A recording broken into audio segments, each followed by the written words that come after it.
ప్రభుత్వం కొలువైన నెల రోజుల్లోనే అభయహస్తం గ్యారంటీల అమలుకు శ్రీకారం. రాష్ట్ర ముఖ్యమంత్రి శ్రీ యనుమల రేవంత్ రెడ్డి గారు, ఉప ముఖ్యమంత్రి శ్రీ బట్టి విక్రమార్క మల్లు గారు మరియు రాష్ట్ర మంత్రివర్గం చేతుల మీదుగా ప్రజా పాలన ప్రోగ్రాం ప్రారంభం. డిసెంబర్ 28, 2023 నుండి జనవరి 6, 2024 వరకు ప్రజా పాలన దరఖాస్తుల స్వీకరణ. ఈ ప్రజా పాలన దరఖాస్తులో మహాలక్ష్మి, రైతు భరోసా, ఇందిరమ్మ ఇండ్లు, గృహజ్యోతి, చేయూత గ్యారంటీల లబ్ధి కొరకు అప్లై చేసుకోవచ్చు. ప్రగతి పదం, సకల జనహితం, మన ప్రజా ప్రభుత్వం. కాంగ్రెస్ ప్రభుత్వం ఏర్పడిన నెల రోజులు కాకముందుకే ఇటు బీజేపీ, బీఆర్ఎస్ నేతలు విమర్శలు చేస్తూ ఉన్నారు. ముఖ్యంగా ఈరోజు అభయహస్తం ఫామ్లో అనేక తప్పులు, తడకలు ఉన్నాయని చెప్పేసి ఇటు బీజేపీ, అటు టీఆర్ఎస్ నేతలు విమర్శలు మాత్రం చేస్తూ ఉన్నారు. ఈ విషయంపై మనతో మాట్లాడడానికి కాంగ్రెస్ పార్టీ సీనియర్ నేత హనుమంతరావు గారు మనతో ఉన్నారు. వారిని అడిగి మరిన్ని విషయాలు తెలుసుకుందాం. సార్ చెప్పండి సార్, ఈ అభయహస్తం ఫామ్లో అనేక తప్పులు ఉన్నాయి. కనీసం ఆ ఫామ్లోనే ఇప్పటికే గవర్నమెంట్ దగ్గర అనేక అంశాలపైన డాటా ఉంది. కానీ కావాలని ప్రజల్ని గందరగోళం చేయడం కోసమే కాంగ్రెస్ పార్టీ అభయహస్తం పేరుతోటి ప్రజల్ని గందరగోళం సృష్టిస్తుందని చెప్పేసి వారు ఆరోపణలు చేస్తున్నారు. దీన్ని ఎట్లా చూస్తారు మీరు? చూడండి, అభయహస్తం అనేది మాది ఈనాటిది కాదు, మా సింపులే హస్తం కదమ్మా.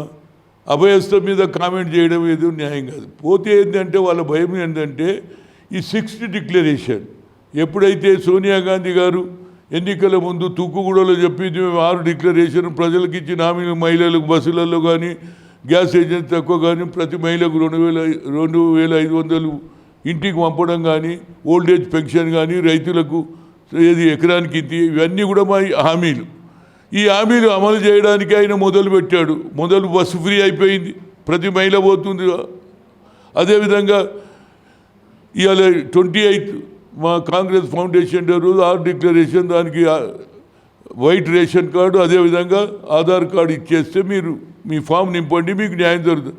అలాంటప్పుడు వాళ్ళు ఒక ఛార్జ్ షీటో లేకుంటే మేము ఇచ్చిన హామీలు 420 అని పేరు మీద పెట్టడం, అది ఎంతవరకు న్యాయం? వాళ్ళు కూడా 9.5 సంవత్సరాలు నడిపించారు. ఇచ్చిన హామీలు నిలబెట్టినరా? ఇంటికో ఉద్యోగం, 3 ఎకరాల భూమి, హరిజన్ ముఖ్యమంత్రి. సోనియా గాంధీ చెప్పినా కదమ్మా, నేను ముఖ్యమంత్రిని కాను, హరిజన్ ముఖ్యమంత్రి అన్నావా లేదా? కాళ్ళు కడిగి నెత్తి మీద పోతు. వాళ్ళకు ఒక భయం ఏం చుట్టుకుందంటే ఈ 6 డిక్లరేషన్ అయిపోతే మా గుర్తింపు తగ్గిపోతుందో, మా ఇంపార్టెన్స్ తగ్గిపోతుందో భయాందోళనతో ఇలాంటి స్టేట్మెంట్లు ఇస్తున్నారని చెప్పగలుగుతాం. అంటే కాళేశ్వరం ప్రాజెక్టు విషయంలో అవినీతి జరిగింది, దాని మీద సీఎం రేవంత్ రెడ్డి ఎందుకు కేంద్రానికి లేఖ రాయట్లేదు అంటే ఇటు బీఆర్ఎస్కి కాంగ్రెస్కి మధ్య ఏమన్నా ఒప్పందం ఉందా అని చెప్పేసి నిన్న కిషన్ రెడ్డి గారు నిన్న మాట్లాడారు. దీన్ని ఎట్లా చూస్తారు? ఇది మంచి క్వశ్చన్ అడిగినావు. నేను కిషన్ రెడ్డిని అడుగుతున్నా, ఇవాళ గతంలో మీరు వచ్చినప్పుడల్లా కేంద్రంలో మీ ప్రభుత్వం ఉన్నది కదా, వచ్చినప్పుడు కూడా ఏమన్నది? కాళేశ్వరమే 1 लाख करोड़ का కరప్షన్ అన్నారా? ప్రతి మంత్రి అన్నాడా?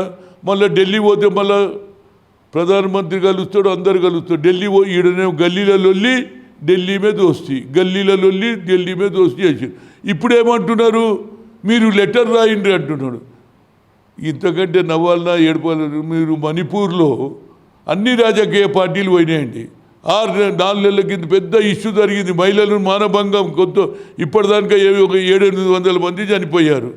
ఆడ మీరు ప్రెసిడెంట్ రూల్ పెట్టమంటే మీరు పెట్టనోళ్ళు రేవంత్ రెడ్డి లెటర్ ఇవ్వాలన్నట, ఈయన లెటర్ పట్టుకొని పోతాడు పోస్ట్ మ్యాన్ లెక్క పోయి. ఏంటంటే ఇది అవుతారు?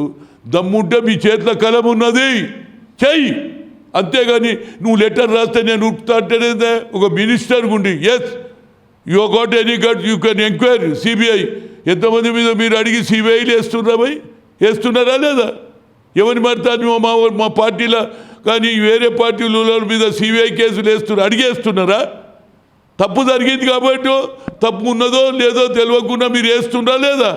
మరి ఇవాళ ఎందుకు ఇవాళ రేవంత్ రెడ్డి లెటర్? నువ్వు మంత్రి మాట్లాడవచ్చా? మీ నరేంద్ర మోడీకి చెప్పు, మీ అమిత్ షాకు చెప్పు, ఎస్ సిబిఐ ఎంక్వైరీ అయ్యమని చెప్పు. ఇక్కడ ఆల్రెడీ జ్యుడిషియల్ ఎంక్వైరీ చేశారు, ఎంక్వైరీ జరుగుతున్నది.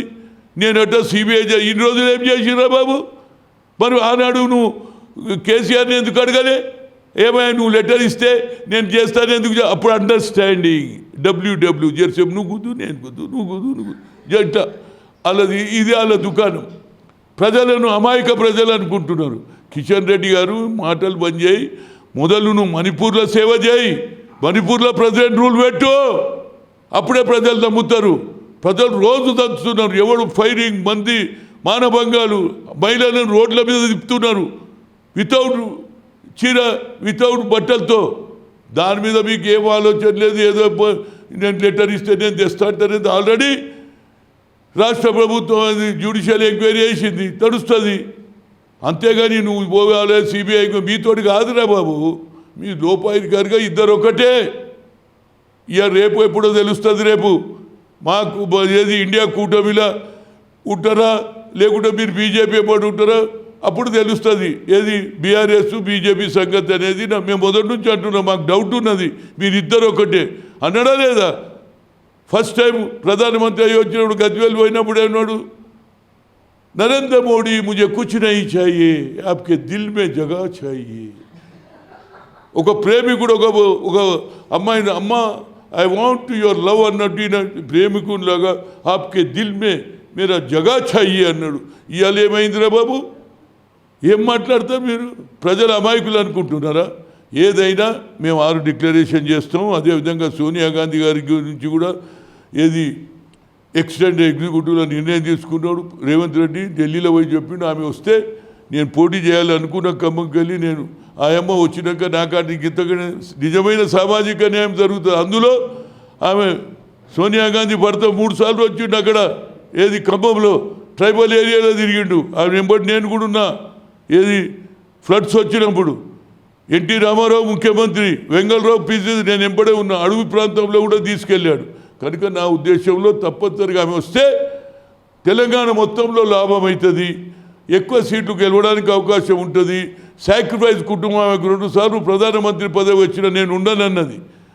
ఎవడన్నా ప్రధానమంత్రి వద్దన్నోడు దేశంలో ఎవడన్నా ఉన్నాడా?